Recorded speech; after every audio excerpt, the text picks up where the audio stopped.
Kekristenan meyakini bahwa Yesus mati. Tetapi 600 tahun kemudian, tidak ada angin, tidak ada hujan, mereka menulis bahwa Yesus tidak mati. Harus ada yang bisa mengklarifikasi. Sumber-sumber yang lain yang bisa mengklarifikasi Yesus mati, kita bisa membaca juga dari beberapa literatur, misalnya para sejarawan. Ini yang bisa mengklarifikasi, misalnya sejarawan Flavius Josephus, bukan orang Kristen, mengklarifikasi tentang itu. Tacitus itu juga sejarawan Romawi, bukan juga orang Kristen, bukan pengikut Kristus, tetapi mereka juga mengatakan Yesus mati.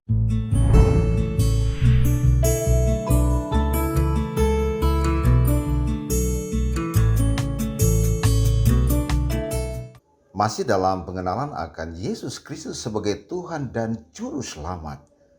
Hal ini saya terus mengulangi lagi dan menyampaikan ulang kepada Anda dan terus mengulangi. Tidak pernah akan saya berhenti untuk mengulangi hal-hal ini. Bahwa Yesus adalah Tuhan dan Juru Selamat. Ada topik yang menarik yang perlu saya sampaikan kepada Anda. Kekristenan meyakini bahwa Yesus mati. Sekali lagi saya katakan, kekristenan meyakini bahwa Yesus mati. Kira-kira tahun 33 Masehi, Yesus disalibkan dan mati. Ini dicatat di dalam Alkitab kita. Tetapi 600 tahun kemudian, sekali lagi 600 tahun kemudian, ada keyakinan baru, agama baru yang mengatakan Yesus tidak mati. Yaitu teman-teman kita, saudara-saudara kita yang meyakini Al-Quran, yang mengatakan bahwa Yesus tidak mati. Ini kan sangat bertentangan dengan keyakinan utama Kristiani. Saya tidak mau tidak mau peduli dengan apa yang dikatakan di dalam kitab ini. Tetapi sebenarnya kitab ini justru memutarbalikan kebenaran. Jika benar Yesus itu yang dikatakan dalam Al-Quran itu sama dengan Yesus dalam Injil.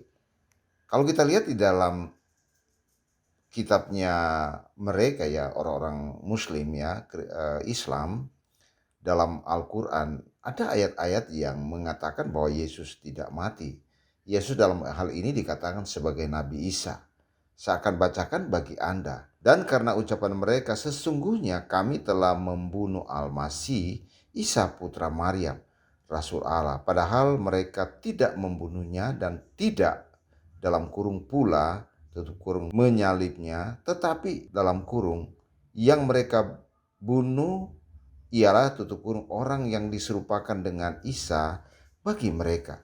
Sesungguhnya orang-orang yang berselisih paham tentang buka kurung pembunuhan, tutup kurung Isa, benar-benar dalam keraguan-raguan tentang yang dibunuh itu. Mereka tidak mempunyai keyakinan tentang siapa yang dibunuh itu, kecuali mengikuti prasangka belaka.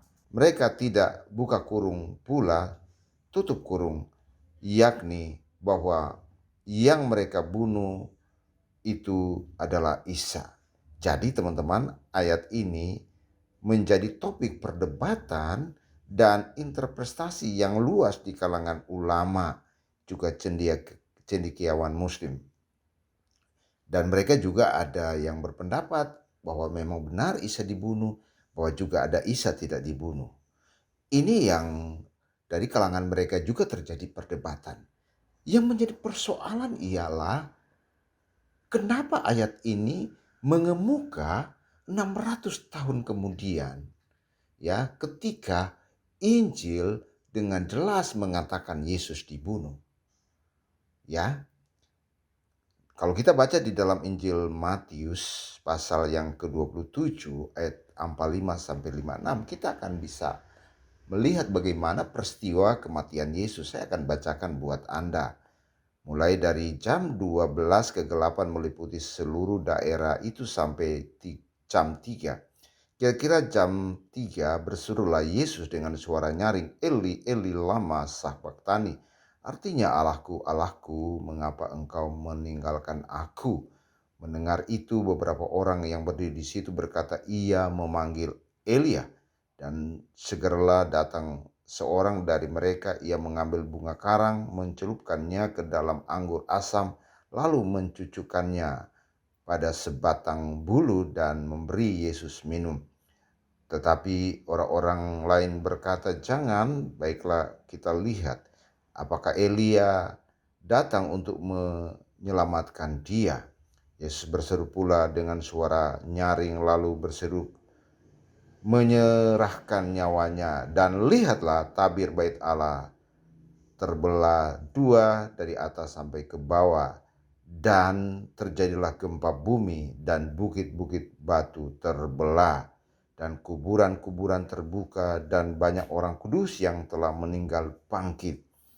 Dan sesudah kebangkitan Yesus, mereka pun keluar dari kubur, lalu masuk ke kota kudus dan menampakkan diri kepada banyak orang. Kepala pasukan dan prajurit-prajurit yang menjaga Yesus menjadi sangat takut ketika mereka melihat gempa bumi dan apa yang telah terjadi, lalu berkata, "Sungguh ia ini adalah anak Allah."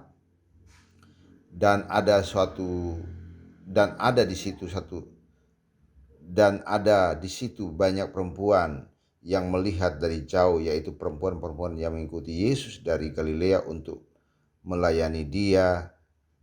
Di antara mereka terdapat Maria Magdalena, Maria ibu Yakobus dan Yusuf, dan ibu anak-anak Zebedeus. Jadi itu kitab ya Injil yang juga mencatat tentang kematian Yesus.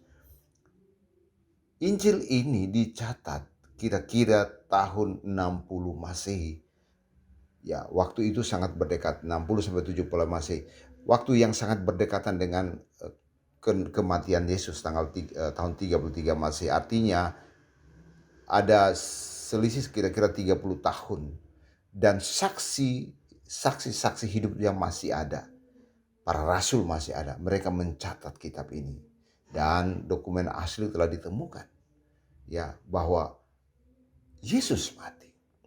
Lalu anehnya 600 tahun kemudian, ya, tidak ada angin, tidak ada hujan. Lalu ya mereka menulis tentang bahwa Yesus tidak mati. Dalam hal ini kita tidak bisa mengklarifikasi ya tentang kitab itu. Namun harus ada yang bisa mengklarifikasi bahwa apakah Yesus mati atau tidak. Sekali lagi bahwa kalau kita hanya mengambil sumber utama yaitu Injil, satu-satu sumber dan para saksi, itu juga belum cukup. Maka kita harus mengambil sumber lain, apakah benar Yesus mati. Ya, sumber-sumber yang lain yang bisa mengklarifikasi Yesus mati kita bisa membaca juga dari beberapa literatur, misalnya para sejarawan. Sejarawan ini mereka itu bukan orang Kristen. Ini yang bisa mengklarifikasi, misalnya sejarawan Flavius Josephus. Ini juga bukan orang Kristen, mengklarifikasi tentang itu bahwa Yesus mati. Ya, Tacitus ya. Itu juga sejarawan Romawi, bukan juga orang Kristen, bukan pengikut Kristus, tetapi mereka juga mengatakan Yesus mati. Ya, kemudian Pliny the Younger, seorang pejabat Romawi. 3 orang yang hidup pada abad pertama yang mengklarifikasi itu. Dekat sekali dengan peristiwa kematian Yesus. Sangat-sangat dekat. Ya, Yosefus itu kira-kira 30 tahun ya setelah Yesus mati. Dia mengklarifikasi itu.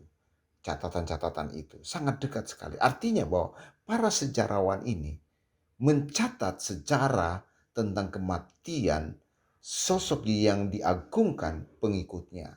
Orang-orang pengikut Kristus. Ya, mereka mencatat bahwa dia benar-benar mati. Ini telah diklarifikasi oleh sejarawan. Banyak juga artefak yang menunjukkan kematian Yesus. Lalu 600 tahun kemudian muncul dengan yang tidak cocok dengan Injil ya. mereka mengatakan tidak mati. Ya, Anda yang bisa menilai apakah kitab yang mengklarifikasi tentang kematian Yesus dan menyatakan tidak mati itu adalah benar atau salah. Ya, apa pendukungnya? Tidak ada pendukungnya. Ya itu cuman ditulis seperti itu ya, seperti apa istilahnya yang mendongeng juga atau apa ya, atau terjadi diskusi lah dengan orang-orang yang berlawan. Ini kayaknya kelihatan terjadi diskusi antara orang-orang Islam pada waktu itu dengan orang-orang Yahudi. Kemungkinan ya mereka yang saling berdiskusi tentang kematian Yesus. Terjadi 600 tahun setelah itu atau 700 tahun mungkin. Mungkin setelah nabi mereka meninggal ya, terjadi diskusi-diskusi seperti ini. Lalu muncul naskah dalam kitab mereka tanpa dukungan literatur apapun di luar Quran. Tanpa itu. Dan sampai sekarang mereka terus mempertahankan itu. Ya, tanpa ada dukungan, tanpa ada pembanding ya. Ya, dan mereka mempertahankan itu. Jadi teman-teman sekalian, saya ingin menyampaikan kebenaran buat Anda. Tanpa Anda membaca Alkitab, para sejarawan, Anda juga bisa menemukan dalam artefak-artefak bahwa Yesus mati. Kematian Yesus itu menjadi pemberitaan utama kekristenan. Ingat, dia mati dan 3 hari di dalam kubur lalu dia bangkit naik ke surga. Dialah Tuhan dan Juru Selamat. Jangan tinggalkan dia. Ikuti dia. Jangan Anda meninggalkan iman Anda kepadanya. Yang dimaksud saya adalah jangan Anda meninggalkan dia, iman bahwa dia telah mati. Tuhan Yesus memberkati. Amin.